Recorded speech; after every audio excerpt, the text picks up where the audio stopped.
quoi sert la méditation? Voilà, ça c'est le sujet d'aujourd'hui. Il y a plusieurs réponses à cette question. On va aller petit à petit. Il y a la réponse pragmatique, scientifique, prouvée scientifiquement. J'ai fait mes recherches, j'ai cherché les noms des scientifiques qui ont fait des études. Parfois aussi c'est bien d'avoir un accompagnement prouvé scientifiquement. Donc on va commencer par ça. Et petit à petit, je vais amener d'autres notions. Je vais petit à petit détacher le côté physique pour aller vers de l'énergétique, vers de l'émotionnel et petit à petit vers du spirituel. Donc, commençons par le commencement. Pragmatique. Explication scientifique. Alors, je vous donne les noms des gens. Il y a des études qui ont été faites par tout un colloque de gens scientifiques qui ont étudié les bouddhistes, leur pratique des moines depuis 30 ans. Il y a des études qui sont faites par beaucoup de scientifiques américains. C'est beaucoup les Américains qui sont intéressés par ça, pas que eux, mais il y en a aussi. Donc ils ont étudié tout ça. Il y a notamment Daniel Goleman qui a fait des recherches et qui a remarqué que la méditation était bien pour le stress. C'est bien pour apaiser le stress. Là, je vous lis parce que c'est pas du tout mon domaine, là, les scientifiques, mais voilà. Alors, vous avez Paul Ekman qui a fait des recherches, lui, en Californie, et il a découvert que les personnes qui pratiquent la méditation régulièrement sont beaucoup moins susceptibles de sursauter. Vous savez, il y a le sursaut naturel quand il y a un bruit à côté de vous. Tout à coup, hop, on sursaute. Mais observez que les moines qui pratiquent vraiment au quotidien, quand il y a un sursaut, ils restent posés. Voilà. On reste centré, on reste détendu, on est complètement hermétique aux influences extérieures. Continuons. Les données. Je passe cette étape-là. Voilà. Ok, donc, Richard Davidson. Wisconsin.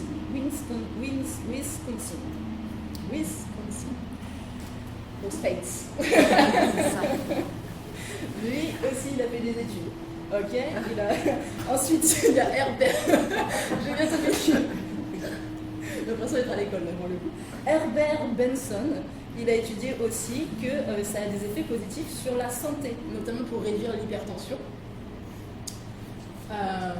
Réduction importante de la pression sanguine, donc c'est pareil. Diminution du taux de cholestérol. Des douleurs chroniques également. Ça permet de lâcher les dépendances aux drogues et ça diminue l'anxiété et le stress. Encore une petite dernière, Richard Davidson, lui, il a fait des études qui prouvent bien une amélioration du système immunitaire. Voilà, donc d'un point de vue physique, on a une réduction du stress, baisse du rythme cardiaque, baisse du cholestérol, baisse du rythme respiratoire, baisse de la production de gaz carbonique, diminution de la tension musculaire. Donc il y a certains sportifs, par exemple, qui vont utiliser la méditation juste avant une compétition. Donc pouvoir bien se mettre dans un état de détente centré. Il y a le black qui est un pratique. Voilà. Une preuve. Les All Blacks. C'est je sais pas. On voit les résultats. Ça marche. C'est ça. Ils ont pas l'équilibre. Tu te détends, ensuite t'exploses. Qui veut ralentissement des ondes cérébrales, réduction de la fatigue, réduction de l'anxiété, un meilleur sommeil, une réduction de la dépression, une réduction de la douleur, une augmentation globale de la vitalité. Donc là, je reste sur le physique.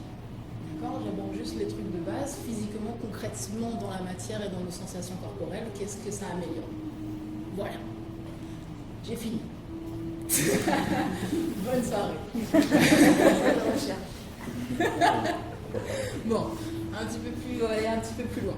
Donc, vous avez globalement, par exemple, aussi un scientifique qui s'appelle Robert Monroe, qui a lui fait des études il y a quelques années maintenant. Il a fait des études sur le cerveau, sur la méditation et sur les sorties astrales. Il a beaucoup exploré la sortie astrale. Il a notamment découvert le système des battements binauraux. Alpha, bêta, gamma, voilà, bêta, voilà, alors, vous avez les ondes du cerveau, d'accord ? Le cerveau émet des ondes. Il y en a qui savent mieux que moi. Le cerveau émet des ondes, d'accord ? Vous avez selon vos différents états de conscience, vous allez passer dans différents états d'ondes cérébrales. Vous avez les ondes bêta. Bêta, c'est quand on est réveillé, en conscience, alerte normale au quotidien. Quand on est en alpha, on est dans un état déjà plus relaxé, plus calme. commence à arrêter de penser. Theta, relaxation profonde, on est dans un état de méditation et on a encore accès à des images mentales, tout ce qui est imaginaire, qui permet d'aller dans l'éthérique et des choses comme ça. Delta, on est dans un profond sommeil sans rêve. Donc ça, c'est les différents niveaux ondes cérébrales. Donc du coup, il y a des scientifiques qui ont mis en place des CD de méditation avec des ondes. Donc en fait, qu'on met au niveau des oreilles, et là avec un casque, ou qu'on écoute même, voilà. Il y a notamment la méditation 3G, pour ne citer que celle-ci, ou quand vous avez envie d'apprendre la méditation et que vous n'arrivez pas forcément à vous y mettre tout seul, à rester concentré, du coup, ces CD-là, ces musiques-là vont nous balancer des ondes qui vont s'installer au niveau directement cérébral et qui vont inciter le cerveau, forcer le cerveau un petit peu quand même, à se mettre dans un état cérébral qui va se rapprocher d'un état méditatif. Donc vous avez accès à ces choses-là dans le... Je ne vais pas dire non plus un carrefour, mais vous avez accès à ces choses-là sur Internet. Vous tapez voilà, les méditations 3G, méditation binaurale. Voilà. Partie scientifique, terminée. Ça va? Je l'ai bâclé? Ça, c'est Non, mais je comprends tout à fait la nécessité de rationaliser les choses. Mais quand on part dans l'univers de la méditation, à un moment donné, on quitte la rationalité pour aller vers quelque chose d'autre. C'est-à-dire que l'objectif de la méditation, c'est avant tout de lâcher le mental. Pas que, mais beaucoup. De lâcher le mental pour revenir à ce qu'on ressent. Donc, deuxième chose. Pour moi, méditer, je précise que c'est mon approche de la méditation. C'est ma façon de méditer et ma façon de ressentir la nécessité de la méditation pour le quotidien. La méditation permet de se centrer également. Alors se centrer, ça veut dire être ici et maintenant dans mon corps et dans mes sensations. Être en conscience. Ça me permet d'être en conscience de ce que je pense, être en conscience de ce que je dis, être en conscience de ce que je ressens. Être en conscience de mon corps physique, de mes tensions, de ma détente. Le fait de pratiquer la méditation permet ne serait-ce que de cela, de se centrer et d'arrêter d'être en pilotage automatique. Petit à petit, on gagne en maîtrise de son mental, en maîtrise de ses émotions, en maîtrise de son ego et on développe son intuition.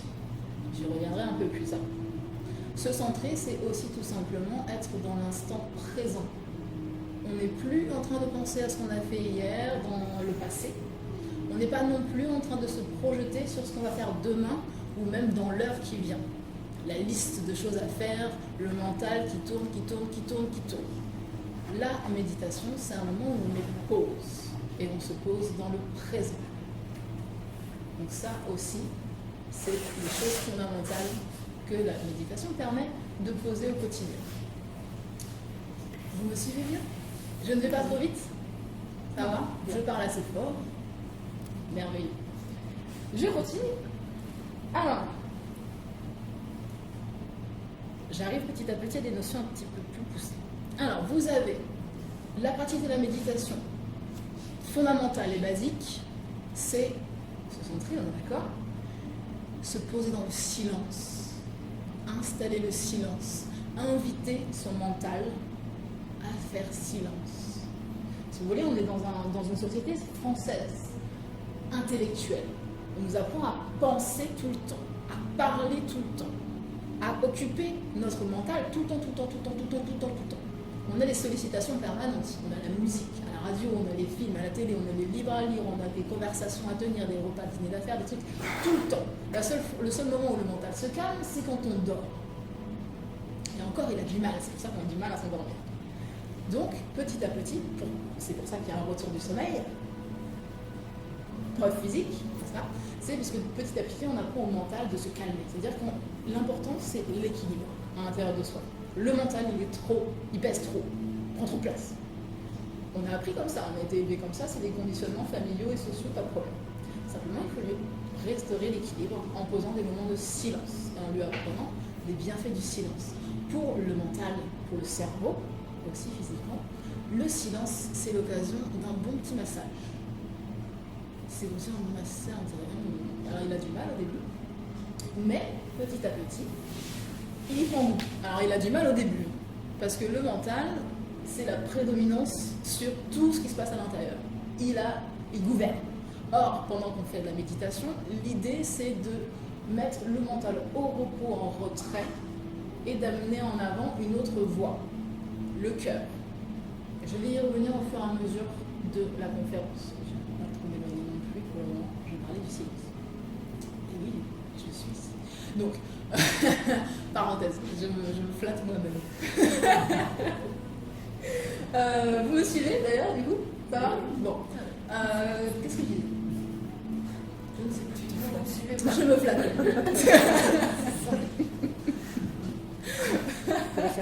Bon. Pardon, Je dis que le cerveau est toujours en activité, qu'il faut mettre au silence. Merci beaucoup. Pause, on met en pause. Ouais. Voilà. Et du coup, il faut du temps. C'est comme de travailler un muscle. Vous savez, à la musculation, au début, le muscle il est tout mou, il est tout flasque, il n'a pas envie de travailler, c'est dur, il a des courbatures, il n'est pas content. Et au bout d'une semaine, ça va un petit peu mieux, au bout d'un mois, ça va encore mieux.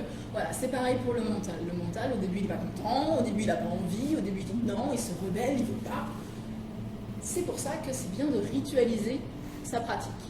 C'est-à-dire, si votre mental s'habitue à ce que le jeudi à 18h30, j'allume ma bougie, j'allume mon encens, je me mets dans ma salle personnelle sur mon coussin que je mets sous les... D'accord, ritualiser. Je ferme la porte à clé, je dis à mon conjoint, à ma famille, au chien, ne venez pas me déranger. Je m'installe dans mon moment de méditation. Ça permet aussi au mental de se dire, ah ok, là c'est le moment où il faut que je me mette en pause. Même si au début il n'est pas content, on est d'accord. Comme on a ritualisé, du coup, c'est plus facile pour le mental de se dire, bon, ok, j'attends que ça passe, je me mets en pause et puis j'aurai à nouveau la parole plus tard. D'où l'intérêt des rituels. Au bout d'un moment, quand vous êtes habitué à méditer, vous n'avez plus besoin de fermer la porte, d'allumer la bougie, d'allumer l'encens, ceci, cela. C'est plus facile pour permettre au mental de comprendre que là, c'est le moment pour la méditation. Ok, je continue. Le silence. Donc, posez un moment de silence.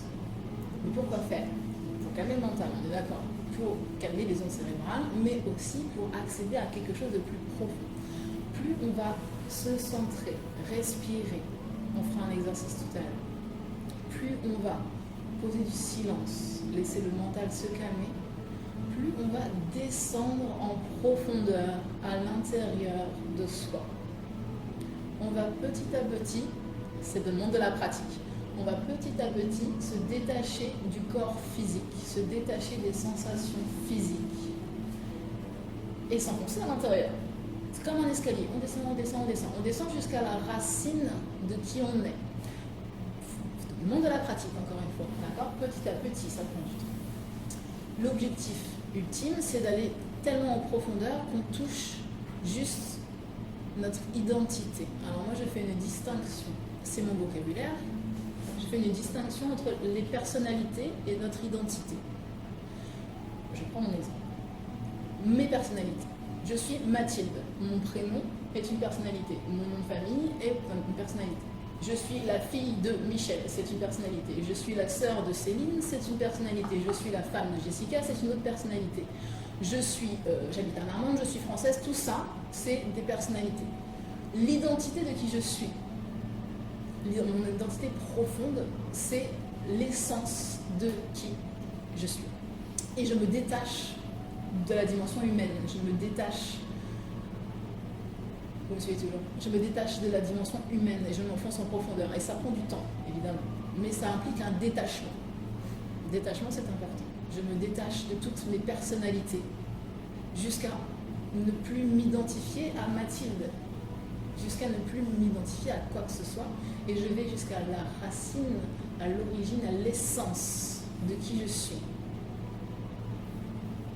Et quand on arrive à ce point de profondeur, ça demande de la pratique, on n'a plus qu'à être.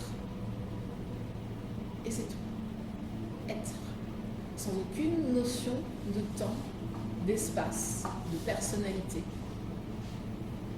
d'appartenance. On quitte tout. Et il y a juste à être. Quand on arrive à ce point de profondeur, on commence à toucher au divin. Je ne vais pas développer particulièrement cet aspect-là. Simplement, on commence à fusionner avec sa divinité intérieure. On se détache complètement de la dimension humaine. On aborde des notions de spiritualité, des notions avancées de spiritualité. Si ces notions vous intéressent, j'ai programmé une formation qui s'appelle Guérison vibratoire, qui permet de fusionner avec sa divinité intérieure en utilisant différentes techniques. Si ça vous intéresse, vous avez des informations sur la table derrière vous. Je ne vais pas aller plus loin sur le sujet. Simplement, vous pouvez fusionner avec votre divinité. Ok. Vous me suivez toujours? Bien. J'aborde vraiment les différents aspects. Vous avez aussi, quand on pratique la méditation, donc, ce que je viens de vous dire, c'est la méditation passive, si vous voulez, puisque on se centre, on respire, on se détend, on s'enfonce à l'intérieur, on va à l'essentiel, on est dans quelque chose de très passif. On peut faire plein d'autres choses encore dans la méditation. Moi, j'aime bien jouer. Alors, quand tu fais de la méditation, de temps en temps, on va aller faire une méditation chamanique, on va utiliser des visualisations, ça peut se rapprocher un petit peu de la sophrologie, mais un petit peu différent. On peut également jouer avec des huiles essentielles, on peut jouer avec des pierres, on peut jouer avec... Bonsoir, bienvenue. Vous êtes en retard. Comment? Vous avez des sièges là. Là. Tac, tac. Oui, on vient là, attends, c'est bon, il y a des sièges. Voilà. Mais toi, devant, tu arrives en retard, tu te fais de... Voilà.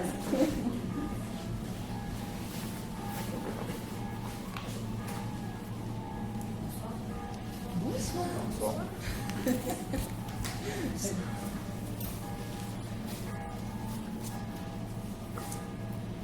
Ok. Bon, alors on fait comme si vous avez suivi le début et on continue. Donc, on peut faire plein de choses avec la méditation. On peut notamment... Est-ce qu'on peut décaler le piano? Je vais voir le nom derrière. On n'est pas non plus fou, là. Encore un peu.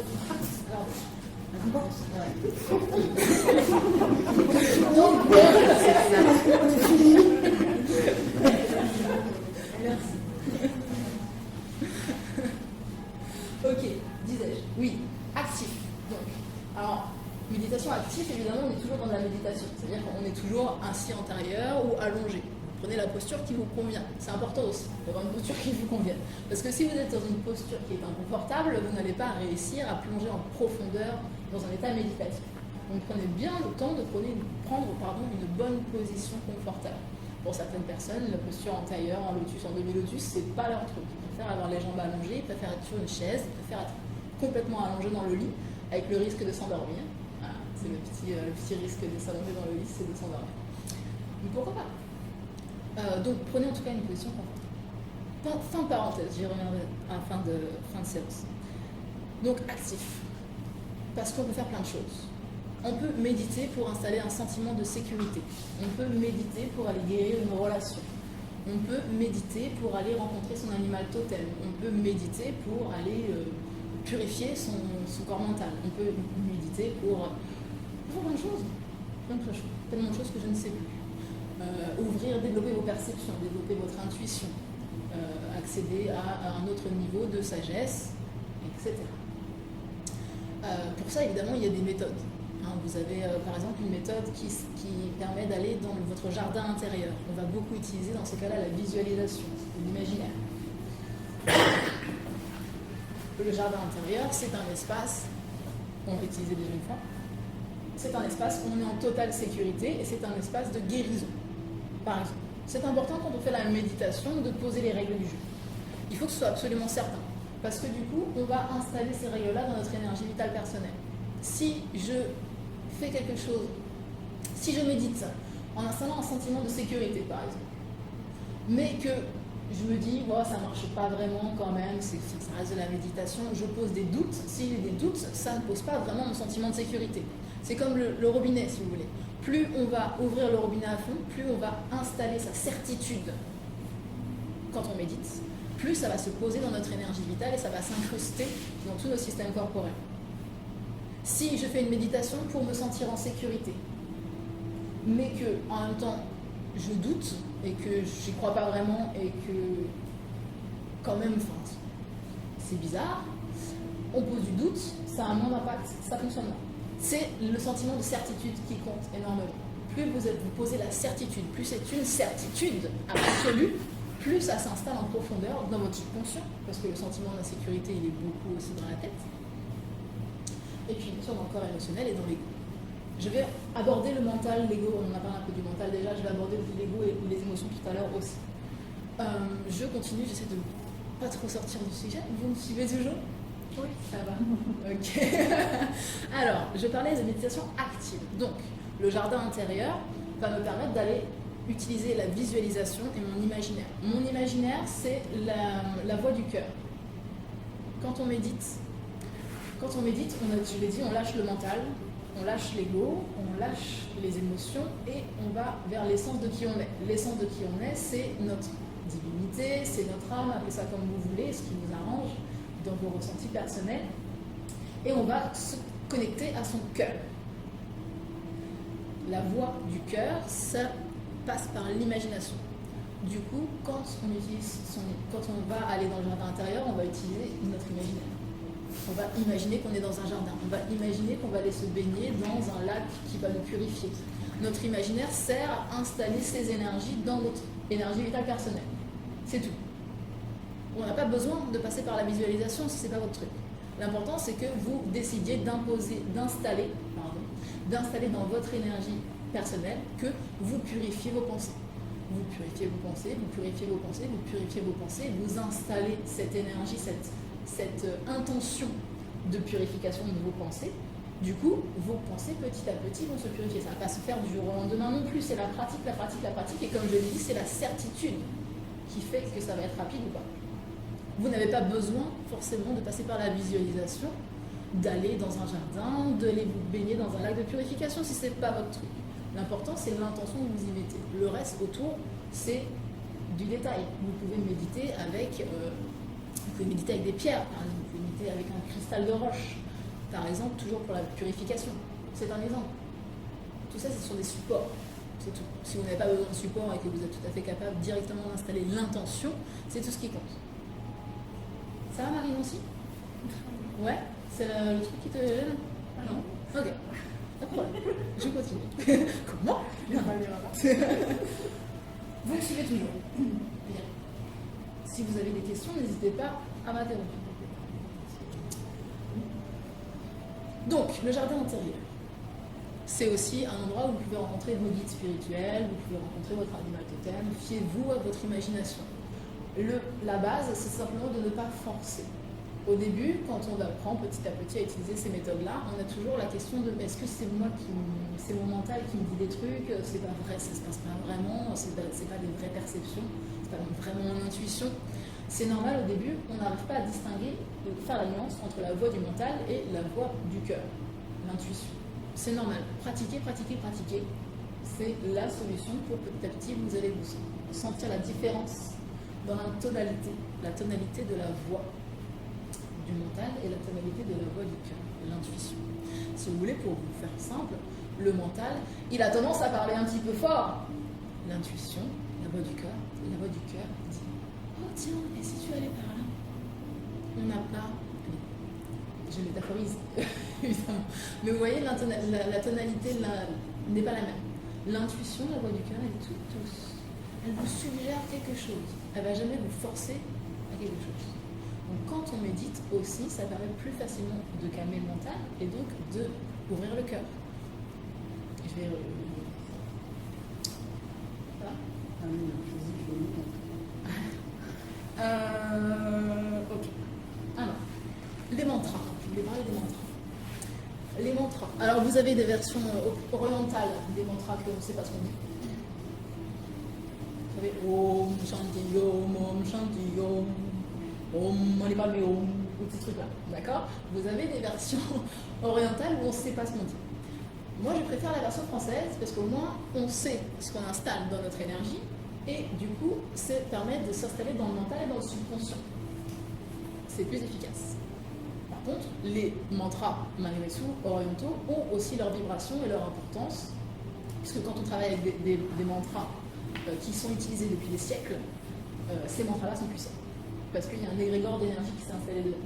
Si vous voulez, plus on utilise un mot, plus on lui donne de pouvoir. Si on est très très nombreux à utiliser le même mot, ce mot-là a une résonance et une énergie de plus en plus forte, une vibration de plus en plus forte. Ce qui fait que quand on va utiliser ce mot-là, c'est pour ça qu'on utilise encore le OM, ce OM-là, il a une vibration très forte. Donc, les mantras orientaux ont leur pouvoir, leur impact sur votre énergie. Si vous êtes familier des mantras orientaux et que vous les appréciez, alors utilisez-les.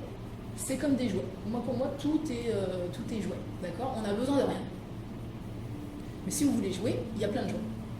Les mantras orientaux en sont. Par exemple, Om Shanti Om, celui-ci, il est sympathique aussi parce que c'est un mantra qui dit oh, bah, tout va bien, ça n'a pas d'importance, tout va bien.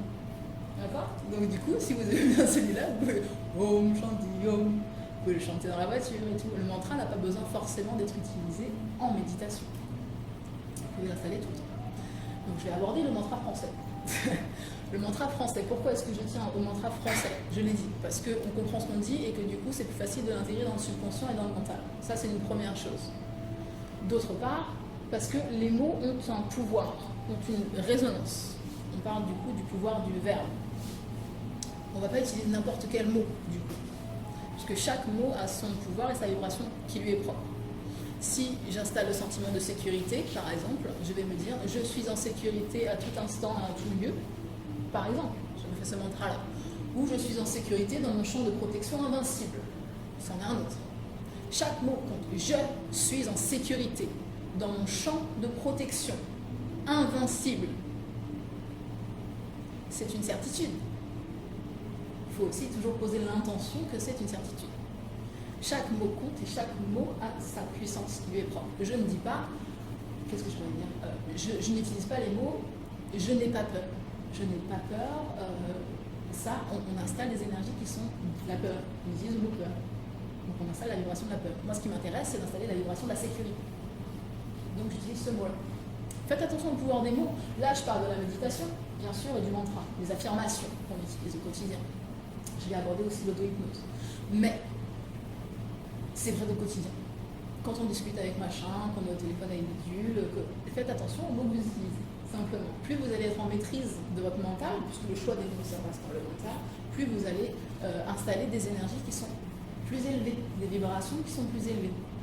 Ça dépend aussi de ce que vous aspirez à installer. Si vous aspirez à installer l'harmonie, la paix, la sérénité à l'intérieur de vous, choisissez vos mots qui sont en adéquation avec votre intention. Si vous voulez installer la paix, l'harmonie et la sécurité, ne vous dites pas à quel connard. C'est une parenthèse, mais vous voyez l'idée. C'est clair. Bon. Revenons à la méditation, n'est-ce pas? Donc oui, l'auto-hypnose. Du coup, quand on se met en méditation profonde, je vous ai parlé des ondes de l'alpha, theta, gamma, je ne sais plus comment ça s'appelle. Bêta, alpha, theta, delta. Donc, ok. Merci, merci. Donc, quand on est en mode theta, c'est quand on est en mode méditatif, on peut utiliser du coup des mantras qui vont s'incruster dans notre subconscient. Je le redis, mais ce que je me répète beaucoup. C'est normal. Je suis en sécurité, j'ai confiance en moi, j'ai confiance en moi, je m'affirme, je sais dire non. Par exemple, j'écoute mes envies. Je suis. Oui, bien sûr. Je parle du mantra. Oui, d'accord. Qu'est-ce que je voulais dire? Ah oui.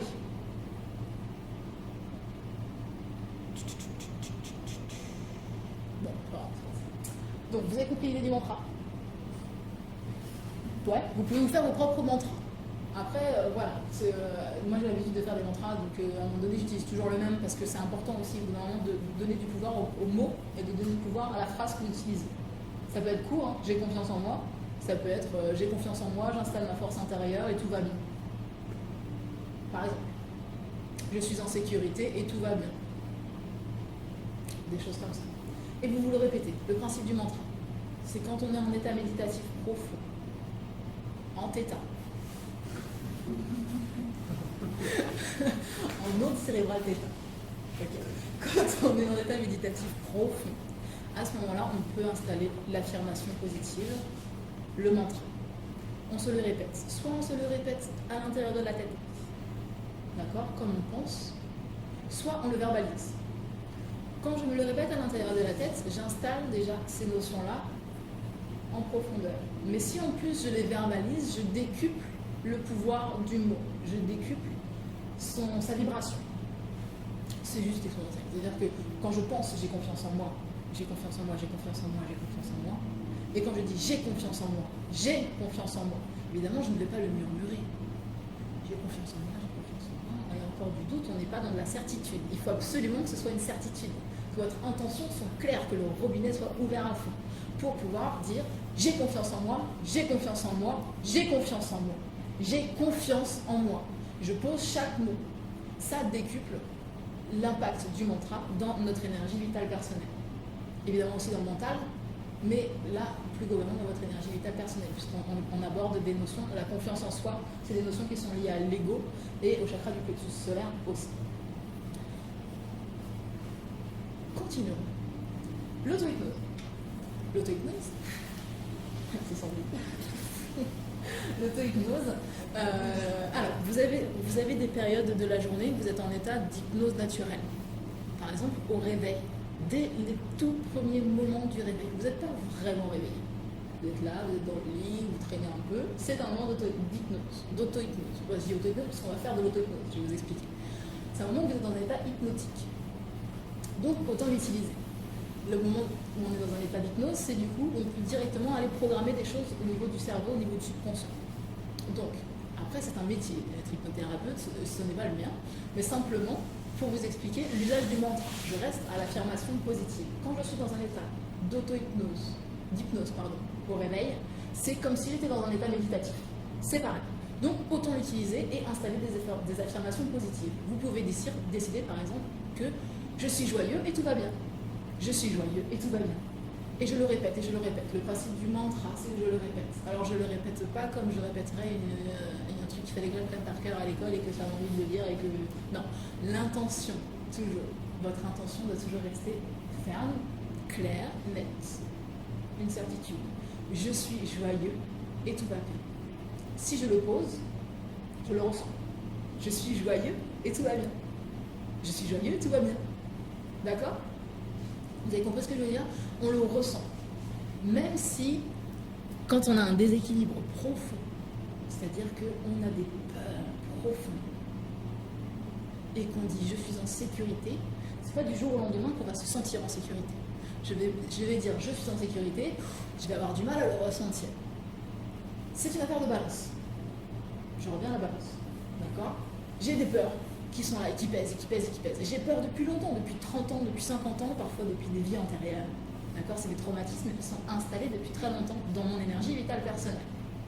Du coup, quand je dis je suis en sécurité, je suis en sécurité, je suis en sécurité, on ne va pas tout d'un coup avoir un basculement de balance.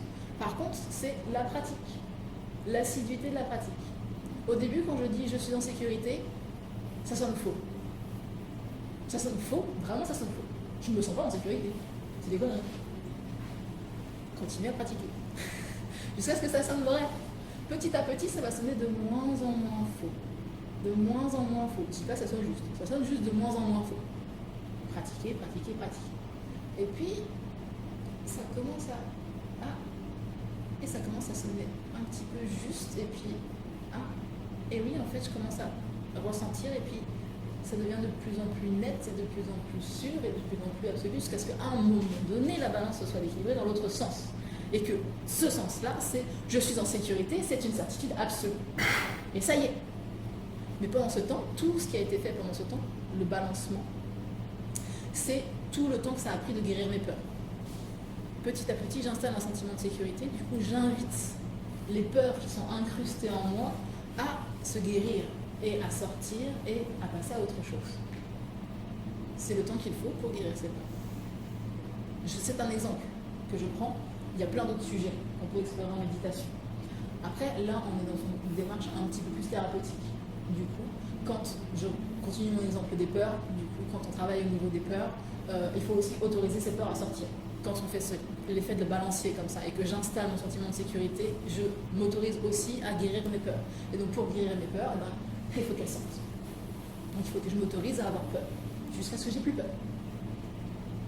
Parce que beaucoup de personnes ont du mal à gérer leurs émotions. J'y reviendrai. Il y a beaucoup d'émotions qui sont coincées, qu'on ne s'autorise pas à ressentir. On ne s'autorise pas à avoir peur, on ne s'autorise pas à être triste, on ne s'autorise pas à être en colère.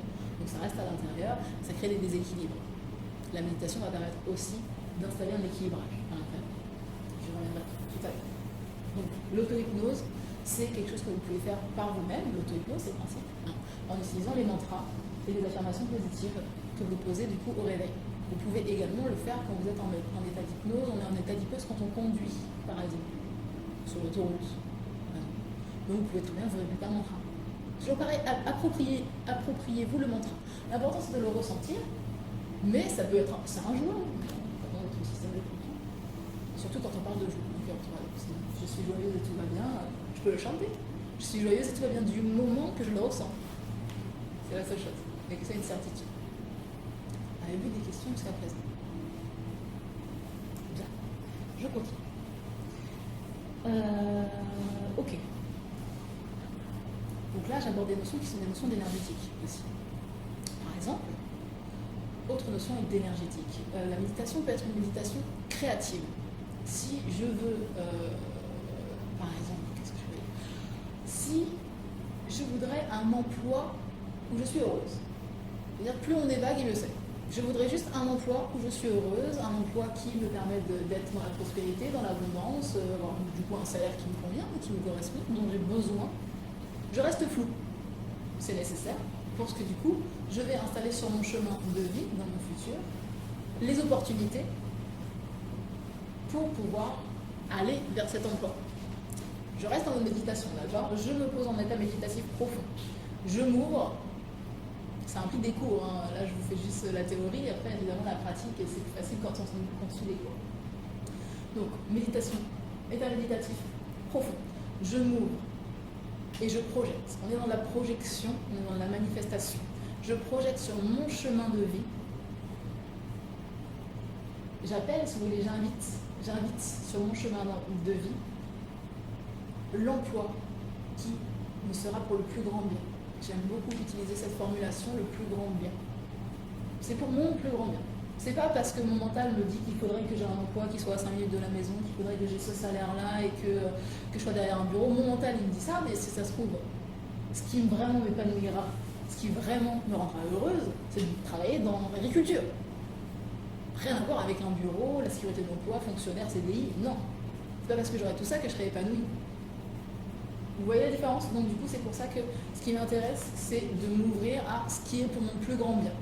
Pour mon plus grand bien, ça veut bien dire ce que ça veut dire, c'est pour mon épanouissement personnel. J'aborde des thématiques, on est dans la méditation. Il faut y croire. Il faut y croire. Hein, on est dans... on est toujours dans l'intention. L'intention, c'est une certitude absolue. Si on est dans la certitude absolue, ça roule. Après, il y a plusieurs choses qui vont coïncider, qui fait qu'on va vraiment avoir ça sur notre courant de vie. Je prends un exemple concret. Ça m'est arrivé. Je prends un exemple concret. Ça va. Je suis en colocation, j'en ai marre de ma colocation, je voudrais déménager et avoir un chien. Je me pose en méditation, je m'ouvre à l'invitation. J'ouvre l'invitation, j'aimerais avoir un chez moi, j'aimerais habiter dans un endroit où je suis pleinement heureuse, pleinement épanouie. Évidemment, où c'est facile. C'est facile d'emménager. C'est-à-dire que le rapport au propriétaire, il est facile, j'ai pas les comptes bancaires qu'il faut, j'ai pas le CDI qu'il faut, j'ai pas le bidule machin, mais ça va rouler tout seul parce que le feeling va passer avec le propriétaire. Et du coup, je m'ouvre à ça. Je voudrais un logement où je suis heureuse et où la relation au propriétaire, elle est facile, elle est simple. Et je pose cette intention. C'est tout. Je le fais régulièrement. C'est pas une fois comme ça. C'est une intention régulière. Tous les jours, je me pose en méditation. Ça n'a pas besoin d'être forcément très sérieux, rigide, etc. On peut se mettre dans un hamac, on peut aller se promener dans la forêt. Ça n'a pas besoin forcément de... quand on est habitué, on n'a pas besoin d'être ritualisé. Je rappelle que la ritualisation, c'est pour le mental. Une fois qu'on est habitué à méditer, on peut atteindre un état méditatif constant. Donc on n'a plus besoin de tout un protocole. Je nourris cette intention. L'intention est primordiale. Je m'ouvre et j'appelle et j'accueille, et je m'ouvre et j'appelle et j'accueille tout le temps. C'est pas juste pendant la méditation, en vérité c'est toute la journée. Je suis toute la journée en train d'inviter ça, mais sans jamais forcer. Vous sentez cette nuance-là? On ne force pas, on ne se dit pas il faut absolument que. Non, là on force, on se projette, on est plus centré à ce moment-là. On s'ouvre, on invite, on crée la manifestation dans la matière. Je continue mon exemple. Pendant ce temps-là, je suis dans mon hamac. Je ne suis pas en train de chercher des appartements, des maisons, des trucs comme ça. Je suis en train de poser la première étape. La première étape, c'est inviter le juste logement pour mon plus grand bien sur mon chemin de vie. Ça arrivera quand ça arrivera. Le principe aussi, c'est ça. C'est plus vous suivez la voix du cœur, plus vous suivez votre intuition, plus vous vous laissez porter parce que vous ne savez pas où vous allez. Vous suivez votre rythme intérieur. Si mon rythme intérieur me dit pour le moment reste dans ton hamac, bah, je reste dans mon hamac. Si tout d'un coup je me dis ah tiens, j'ai envie d'aller sur mon ordinateur commencer à chercher, je vais sur mon ordinateur commencer à chercher. Et si je me dis oh tiens, j'en ai marre, j'ai bien envie de sortir boire un café avec une copine, je sors boire un café avec une copine, etc. Je suis mes envies. Parce que pendant ce temps-là, dans l'énergie, les choses s'imbriquent pour que je puisse faire les bonnes rencontres qui vont m'amener à ce logement. Alors on est dans... Je vous donne pourtant un exemple concret. Hein, c'est une affaire comme un rouage d'horloge. Une horlogerie, c'est une roue qui s'imbrique dans une autre roue, qui s'imbrique dans une autre roue. Pour que tout s'imbrique bien, il faut que chacun suive son rythme. Donc moi, je suis mon rythme. J'attends. Je continue d'être dans l'intention méditative de poser ça sur mon chemin de vie. Pendant ce temps-là, il y a d'autres roues qui tournent.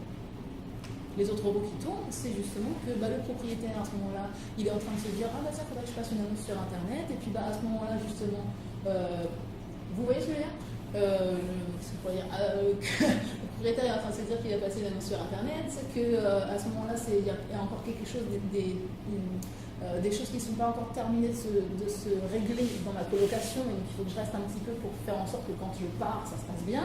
Donc des choses comme ça. Donc du coup, c'est pour ça que le rythme est important et de suivre ses envies vous permet d'être dans votre rythme juste. Jusqu'à ce que j'ai envie d'aller sur Internet, que j'ai envie d'aller sur ce site Internet, que je vois cette maison et que je me dise ah tiens, ça me parle. J'appelle, sauf que j'attends d'avoir envie d'appeler. Si je sens que c'est le moment d'appeler, j'appelle. Si c'est pas tout à fait le moment, j'attends jusqu'à ce que j'ai envie d'appeler. Pourquoi? Parce que si j'appelle alors que mon mental m'a dit d'appeler, je vais tomber sur le propriétaire, sauf qu'il va être de mauvaise humeur et qu'il va pas du tout vouloir, et parce que du coup j'ai pas le profil qui lui correspond et qu'il a peur et que machin et que il ne sera pas d'humeur à ce moment-là à m'accueillir, moi qui n'ai pas effectivement le profil du fonctionnaire avec un CD. D'accord? Alors que si j'attends le moment où je sens que c'est maintenant qu'il faut que j'appelle, je vais l'appeler à ce moment-là, et là il sera en train de faire sa balade à cheval, il sera tranquillou dans la forêt, et alors là ce sera le moment. Et il sera de bonne humeur, il sera joyeux, et il sera ouvert à la perspective d'une rencontre qui va bien se passer. J'ai un petit peu digressé, on n'est plus dans la méditation, mais je vous explique le processus à partir du moment où je projette quelque chose par mon intention en mode méditatif, jusqu'à ce que ça se concrétise dans la matière. Il y a tout un processus. Vous me suivez toujours?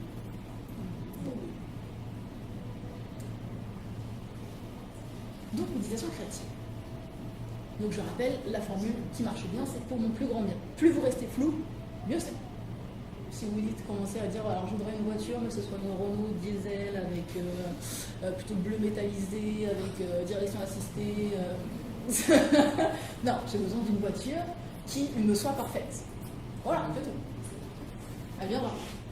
Elle viendra toujours par des chemins un peu détournés. C'est des fois, on va aller à la boulangerie parce qu'on a envie maintenant d'aller à la boulangerie s'acheter une petite chocolatine, même si le mental dit quand même chocolatine.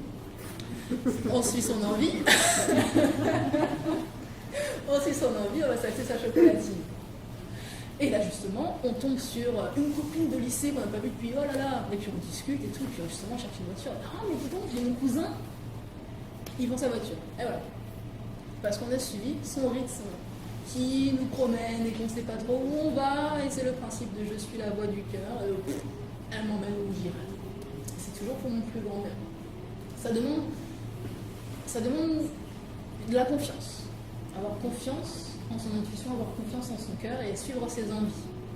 Au début, c'est déroutant parce qu'on n'en a pas l'habitude, parce qu'on est dans une société du mental, où tout est carré. Il faut un plan. Il faut un plan. Un plan. Qu'est-ce que tu fais là? Un plan. Comment ça, tu prends à droite, il faut aller par là. Vous savez, par exemple, on est en voiture, hein, il y a l'autoroute là, mais pourquoi tu prends ton petit chemin de campagne là? On va au même endroit. Hein. Le mental, non, il faut que ce soit carré. Donc, au début, il a du mal à lâcher les rênes. C'est une affaire de gouvernement à l'intérieur. Petit à petit, l'idée, c'est que le cœur gouverne, que les envies du cœur gouvernent et qu'on suive son intuition. C'est la même chose. Et le mental va petit à petit accepter cette nouvelle gouvernance parce qu'il aura des preuves. Parce que petit à petit, vous allez avoir des preuves que ça marche. Que même si vous savez pas où vous allez, quand votre cœur vous dit tiens, on va t'acheter cette chocolatine, vous y allez quand même et vous vous rendez compte que mais en fait oui. Ce qui fait que ça fonctionne, c'est parce que vous suivez votre rythme et que vous êtes ouvert. Si vous êtes fermé, alors ça sert à rien. Vous faites les choses à moitié. Si je vais aller acheter ma chocolatine mais que j'ai la tête baissée et que je fais la tête et que je donne la monnaie à la cuisine, ah non, une copine de lycée, voilà. Votre état d'esprit joue beaucoup. Si vous êtes en ouverture, en accueil et prêt aussi à recevoir les opportunités. Quand on est dans de la méditation créative et qu'on projette quelque chose dans notre futur, de la manifestation matérielle concrète, on est aussi prêt à ce que ça peut être des chemins détournés et donc on a l'œil ouvert. L'intuition ouverte, c'est l'œil ouvert. On n'est pas en pilotage automatique. On suit le rythme et le mouvement. Ok, je continue. Qu'est-ce que je voulais dire d'autre?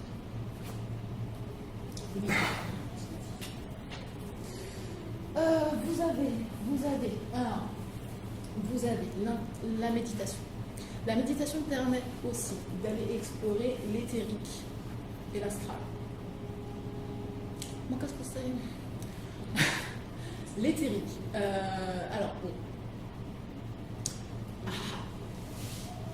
On a plusieurs corps. On a le corps physique et on a aussi le corps éthérique. Le corps éthérique nous permet de nous déplacer dans l'éthérique. D'aller rencontrer, alors là, notion spirituelle. D'accord? Ça permet d'aller rencontrer justement notre animal totem, notre guide spirituel, l'archange machin, l'ange bidule, le maître ascensionné machin, d'aller dans la 5e, 7e dimension,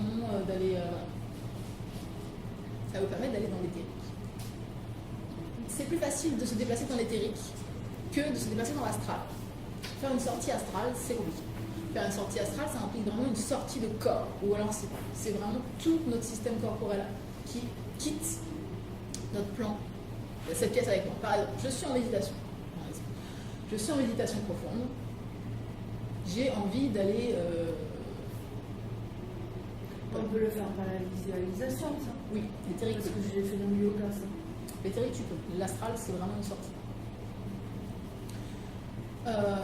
Donc, en méditation. Tu es en méditation et si par exemple je veux aller rendre visite à mon frère qui habite en Australie, vraiment, en sortie astrale, il faut vraiment que je quitte complètement mon corps physique, mon enveloppe physique et que je me déplace pour aller en Australie voir mon frère. C'est difficile à faire. C'est très difficile à faire. C'est plus facile d'aller se promener dans les vibrations éthériques que de se déplacer dans la 3e dimension. Vous avez plein de travaux qui parlent des sorties astrales. Si ça vous intéresse, c'est notamment les travaux de Robert Monroe, qui est un scientifique donc, qui a fait les trucs des minéraux bêta, alpha, theta, delta. Je les replace à chaque fois, je les ai cherchés. Et du coup, voilà, vous pouvez explorer les bouquins sur les sorties astrales, c'est ce que vous aimez faire. Moi, je préfère explorer l'éthérique, donc du coup, je me connais plus en éthérique. Donc effectivement, ça passe beaucoup plus par l'imaginaire. On est de l'ordre de... Quand on va dans son jardin intérieur, on est dans l'éthérique. Quand on va rencontrer effectivement ses guides spirituels, son animal totem, les anges, les archanges, ces dimensions-là, on est dans l'éthérique. Quand on va dans les temples de 5e dimension, on travaille avec des des choses comme ça. On est dans les terribles. Je ne développe pas plus que ça. À vous de faire vos expériences, de vous fier à vos ressentis. L'important, c'est de vous ouvrir et d'inviter la rencontre. C'est à peu près la seule chose qui compte, c'est de vous fier à vos ressentis. Après, vous avez plein de livres sur les dimensions vibratoires autres que la troisième dimension. La troisième dimension, c'est la dimension physique, matérielle, là où on est, avec notre corps physique. Il y a d'autres dimensions.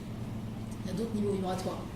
Il y a des niveaux vibratoires qui sont lourds, le bas astral, avec tout ce qui est l'esprit parasite, la démonologie, tous ces trucs-là. Et il y a de la haute vibration, il y a des plans vibratoires élevés, des dimensions plus élevées, où on a la hiérarchie spirituelle de la planète, etc. Donc si ces notions vous intéressent, de temps en temps je programme des stages qui s'appellent Médium Mode d'emploi, où j'en parle plus. Et sinon, si vous voulez directement parler de la hiérarchie spirituelle de la planète, les rencontrer et fusionner avec vos divinités, je l'ai dit tout à l'heure, c'est la formation guérison vibratoire. Je ne développe pas plus que ça ce soir. Parce que j'ai pas le temps. En fait, j'avance. Alors, je l'ai dit. Questions. Non, équilibre. Alors, j'arrive à l'équilibrage. Ça va? Oui. Vous n'hésitez pas à vous lever pendant la séance, il y a des petites tisanes derrière vous et des trucs à manger. Bien, donc, équilibre. Ça y est, j'arrive à... Comme d'habitude, je me prends. Alors, du coup, méditation. La méditation sert à maîtriser. Maîtriser votre mental, maîtriser votre ego, maîtriser vos émotions pour pouvoir ouvrir votre cœur, développer votre intuition, écouter vos envies, vous épanouir et être heureux. Wouhou! Objectif final, c'est wouhou! D'accord? C'est l'objectif final, du coup, c'est de maîtriser son mental. J'en ai parlé en début de séance. Maîtriser son mental, c'est donc être conscient de ce que je pense, de ce que je dis, et du coup maîtriser ce que je dis, maîtriser ce que je pense, être conscient de mes mécanismes de pensée. Tout ça, c'est des choses à désinstaller. Arrêtez d'être en pilotage automatique. On n'est plus en pilotage automatique. On n'est plus en pilotage automatique, on est en conscience permanente. On est centré et en maîtrise. Ça demande énormément d'énergie.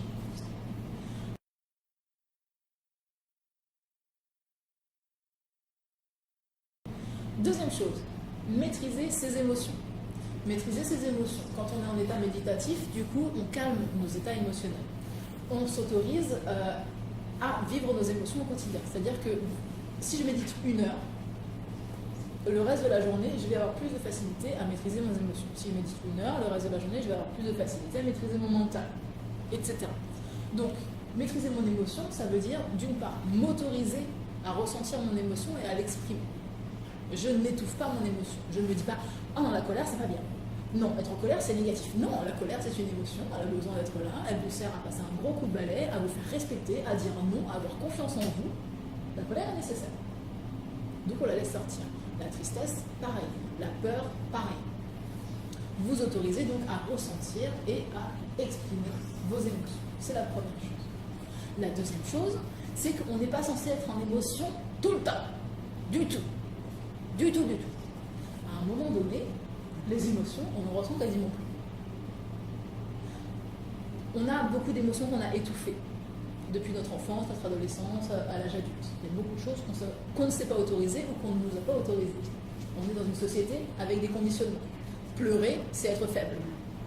Crier, c'est prendre place. La frustration, toutes ces choses-là. Donc du coup, il y a des émotions qu'on ne nous a pas autorisées à exprimer et que du coup, en grandissant, dans la société, on n'a pas le droit d'exprimer certaines émotions. Donc elles se sont étouffées. Donc elles sont là. On est dans un déséquilibre du coup. Elles sont à l'intérieur. Donc il faut petit à petit qu'elles sortent. Et qu'on les laisse sortir. Alors qu'on les laisse sortir, mais de façon constructive, pas de façon destructrice. Si j'ai un coup de colère, je m'autorise à être en colère. Je peux pour autant aller agresser les gens autour de moi.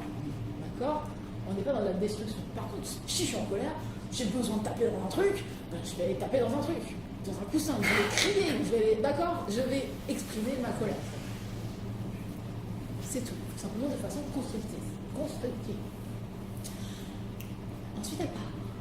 Le principe, c'est qu'elle part. Une émotion ne fait que passer. Elle n'a pas à rester. Une émotion qui reste, c'est une émotion qu'on cultive. Attention à maîtriser ses émotions. Une émotion ne fait que passer. Je suis en colère, je ne suis pas colérique. Je suis en colère, ça passe. J'ai un coup de tristesse, ça passe. D'accord. Donc attention à ne pas cultiver l'émotion. Si vous voulez, je prends la métaphore que j'aime bien, c'est utiliser le caillou. J'ai un coup d'émotion, c'est comme si j'avais un caillou je lançais un caillou dans la mare. Ok. L'émotion, boum, intense, boum, j'ai un coup d'émotion. Ricochet, enfin pas ricochet. Onde. D'accord. J'ai mon coup d'émotion, je laisse sortir, et puis finalement elle se calme, et puis finalement, elle est passée. Et ça y est, elle est passée. C'est fini. J'ai plus d'émotion. Je peux passer à autre chose. Attention à ne pas cultiver l'émotion, c'est-à-dire, poum, coup d'émotion, onde. Oh, je continue de faire les ondes, on continue, on brasse un petit peu l'eau et on continue. Là, on est en train de forcer l'émotion à rester. Mais parce que c'est satisfaisant. C'est satisfaisant parce qu'on est dans des manipulations de l'ego. C'est-à-dire que quand je fais la gueule, par exemple, ah ben on me donne de l'attention. Quand je suis en colère, ah ben on m'écoute.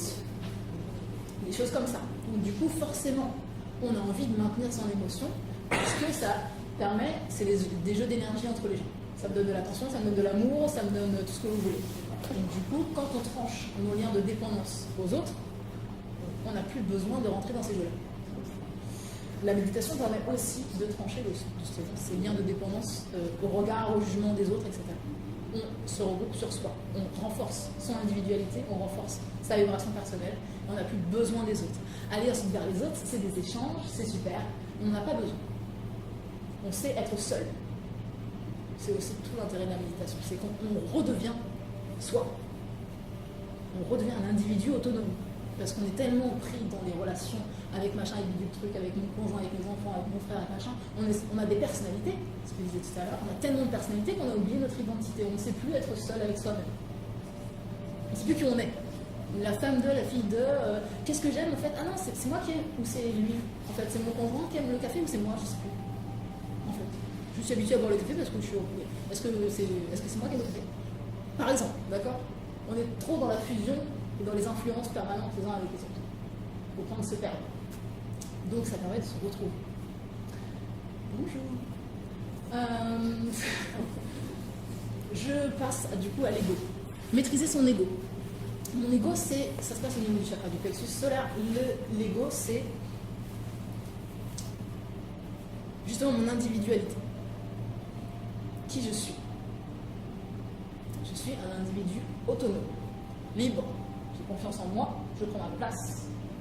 J'ai le courage, j'ai la détermination, j'ai la force intérieure. Tout ça, c'est des notions qui sont liées à l'ego. Donc, quand on va pratiquer la méditation, petit à petit, on va équilibrer notre ego. Il y a des personnes qui ont des égos trop forts, prennent trop de place. Ils prennent trop de place. Moi,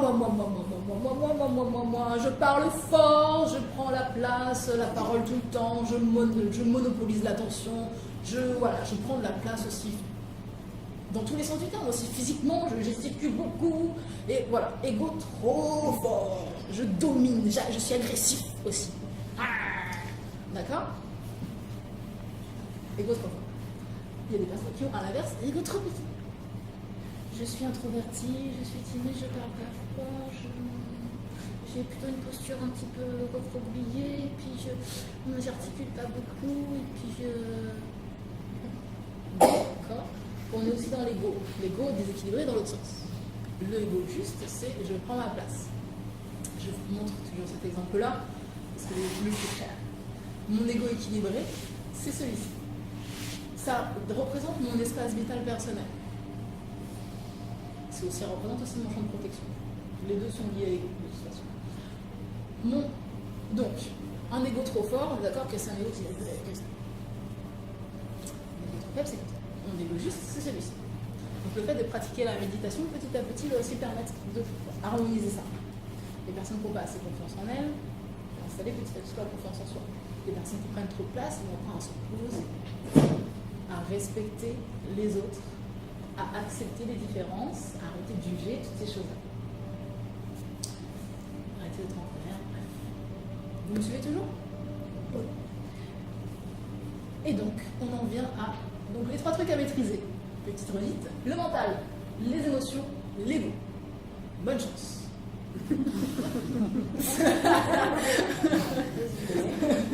Non, ça demande une attention permanente. Vraiment, ça demande énormément d'attention. Ensuite, on passe à l'ouverture de cœur. Mais là, ça devient intéressant. On dévoile son cœur, on ouvre, on écoute ses envies et on installe des sentiments. Je vous l'ai dit, les émotions ne font que passer.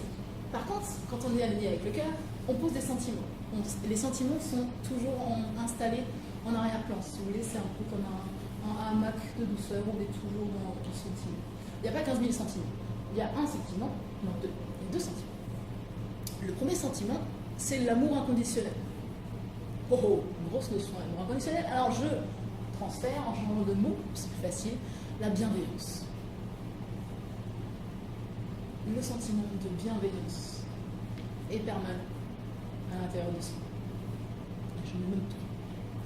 Deuxième chose, du coup, la paix intérieure, la sérénité. On est toujours dans un sentiment de sérénité et de paix.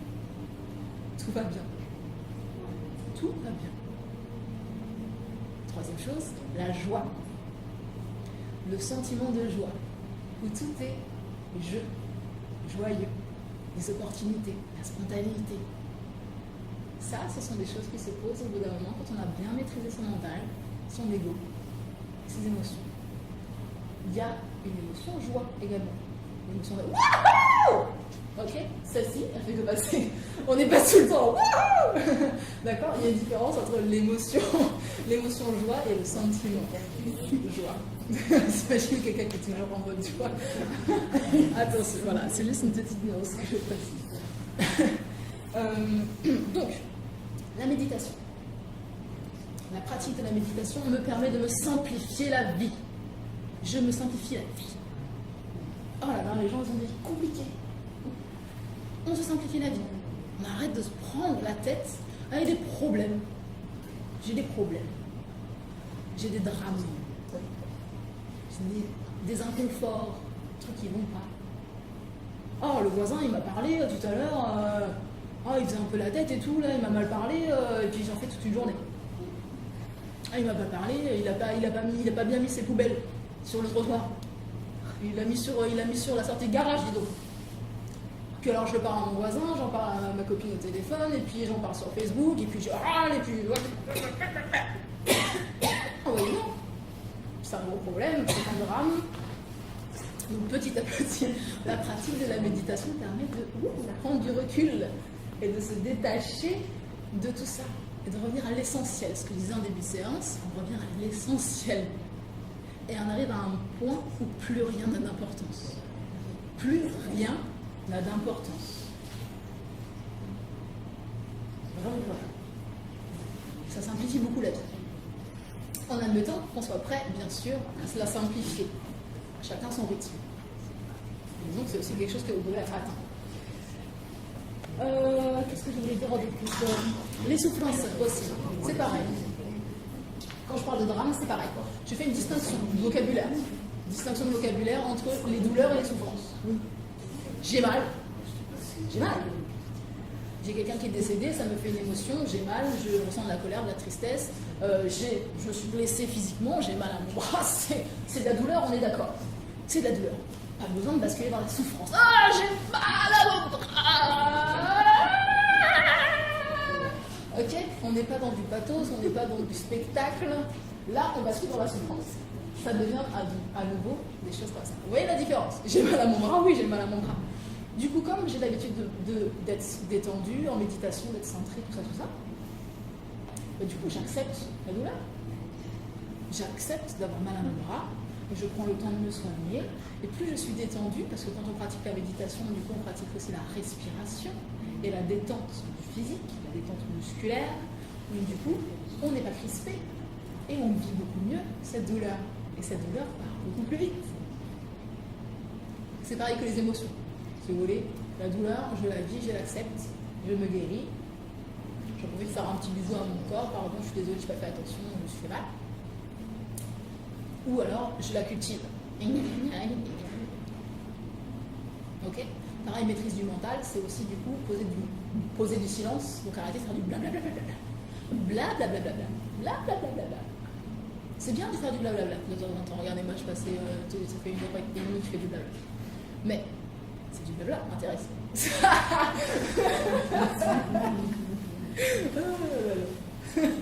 Non, mais vous voyez ce que je veux dire?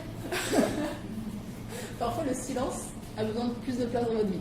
Après, ça dépend des personnes. Il y a des personnes qui, on n'a pas tous la même quantité d'énergie, enfin, on n'a pas tous les mêmes dominances d'énergie à l'intérieur de soi.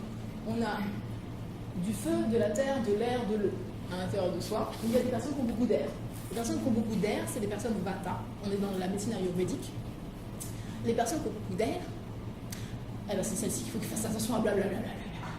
Et blablabla, elles tiennent pas en place, elles sont dispersées dans tous les sens, dans leurs paroles, dans leurs pensées. Ils ont plein de projets, plein d'idées, plein de trucs à faire, et puis ils font rien, bien sûr, ils concrétisent pas. Alors qu'est-ce qu'ils parlent et qu'est-ce qu'ils ont plein de projets qui brassent de l'air, brassent de l'air, c'est des Vata. Donc eux, ils ont besoin d'équilibrage, toujours pareil. L'équilibrage, la méditation va les poser, la méditation va les centrer, la méditation va les ancrer. C'est plus facile de méditer quand on est à même le sol. C'est pas impossible de méditer quand on est dans un hamac. Plus facile de s'endormir. Hein? C'est plus facile à même le sol parce qu'on est en contact avec la terre et que c'est plus facile de s'ancrer, tout simplement, et de se centrer. C'est plus facile de pratiquer la méditation, je vous l'ai dit, quand on est dans une tenue confortable et qui ne nous gêne pas d'un point de vue purement physique, dans un confort physique. C'est plus facile quand on n'a pas de bijoux, parce que ça bloque la circulation de l'énergie. C'est plus facile quand on est habillé avec des vêtements confortables, ça j'ai déjà dit. Quand on a une couverture, quand on s'enrobe dans une couverture. Parce que petit à petit, quand on pratique la méditation, on baisse notre température physique, corporelle, baisse. On passe dans un état de transe. Donc, du coup, à un moment donné, le fait d'avoir froid va nous empêcher de rester en état méditatif et ça va nous empêcher de méditer. Donc, commencez par bien vous envelopper dans la couverture en passant la couverture sous les pieds. On s'enrobe. J'aurais bien mis la couverture pour moi. Bon, vous avez compris l'idée. Autre chose, c'est plus facile de méditer au réveil, puisqu'on a bien dormi, normalement, on a dormi suffisamment en tout cas.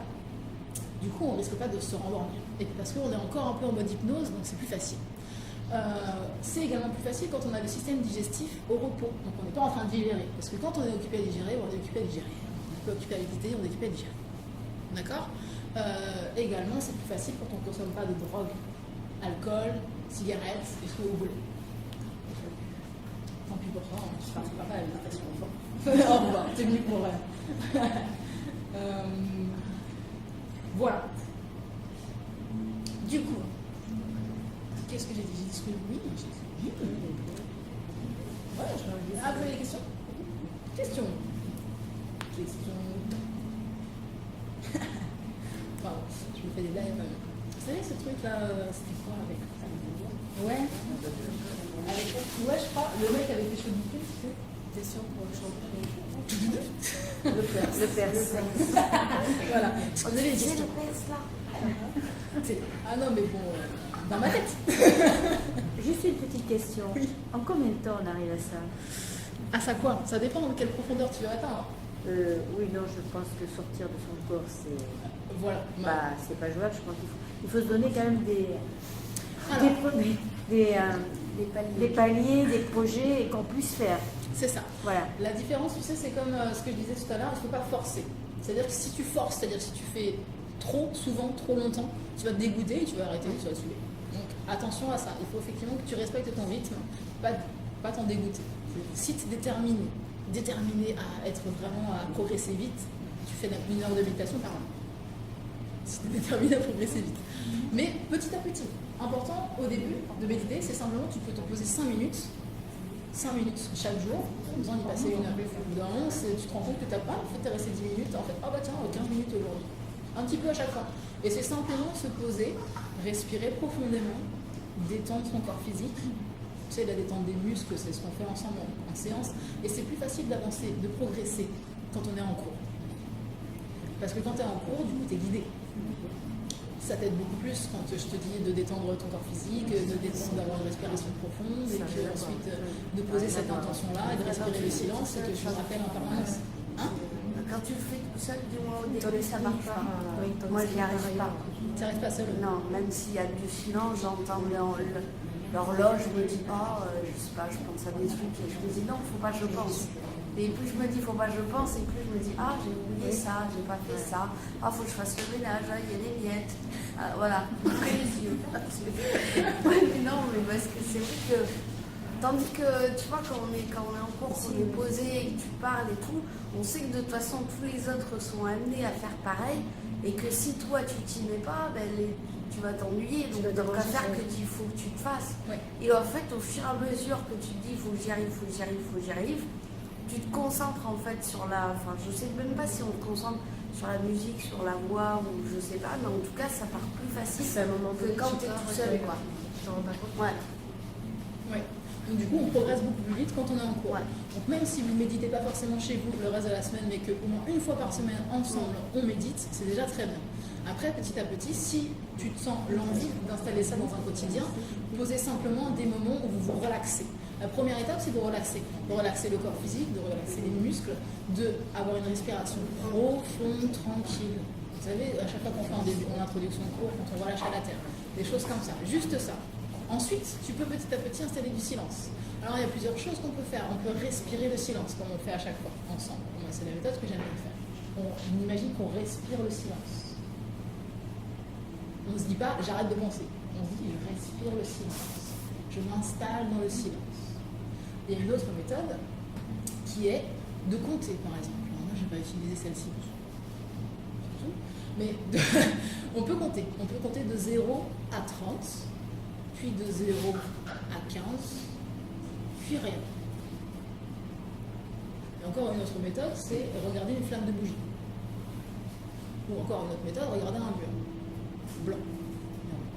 Il y a plein de méthodes de méditation. Mais si vous voulez vraiment, si vous êtes sérieux dans votre envie de pratiquer la méditation et de gagner en maîtrise rapidement, joignez un cours. Joignez un cours ou trouvez-vous un CD de méditation guidée qui soit vraiment bien. Les CD de méditation guidée, aujourd'hui, il y en a plein. Je n'en connais pas, donc je ne peux pas vous en conseiller. Je suis en train d'en faire. Quand je l'aurai fait, je saurai que ce sera de la qualité et je pourrai vous le conseiller à ce moment-là. Voilà. Avez-vous des questions? Les cours de méditation, du coup, de groupe qu'on fait ensemble, c'est le mercredi soir à 18h30 ici.